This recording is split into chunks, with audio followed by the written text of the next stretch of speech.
اهلا بيكم معانا حبايب ميدليرن في كل مكان. معاكم الدكتور طارق عبد الحميد مره تانية.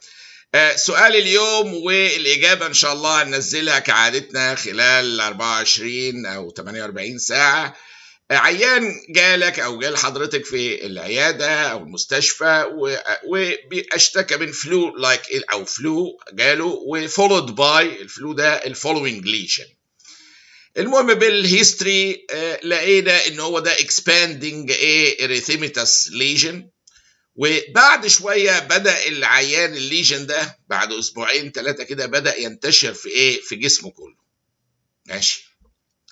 المهم العيان ده خلال شهر او بعد 4 أسابيع بدا يجيله ارثرايتس في النيه، وبعد شويه دخل في شويه نيورولوجيكال مانيفستيشنز، وبدا يجي له زي ما احنا شايفين ادي الوش معوج اهو بالمنظر ده. انا هسيب لكم تشخيصها دي. عملنا له الفحوص التقليديه الرئيسيه. المهم الاي سي جي بتاعه بين لنا الشكل اللي قدامنا ده. السؤال باختصار شديد جدا هما 3 اسئله ورا بعض بيعتمدوا على الاولاني. What is your preliminary diagnosis of this case? What is the most diagnostic investigation اهو. التالتة what is your main line of therapy or treatment.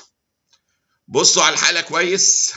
العيان اهو جالنا بفلو ومعاه الليجن ده expanding erythematous lesion followed by arthritis والneurological manifestations والاي سي جي بتاعه شفناه مع بعضينا. والاسئله هو البريليمينري دايجنوز تشخيص الاولي، اهم انفستيجيشن، اهم لاين اوف ثيرابي. والى اللقاء مع الاجابه باذن الله. شكرا جزيلا. باي باي.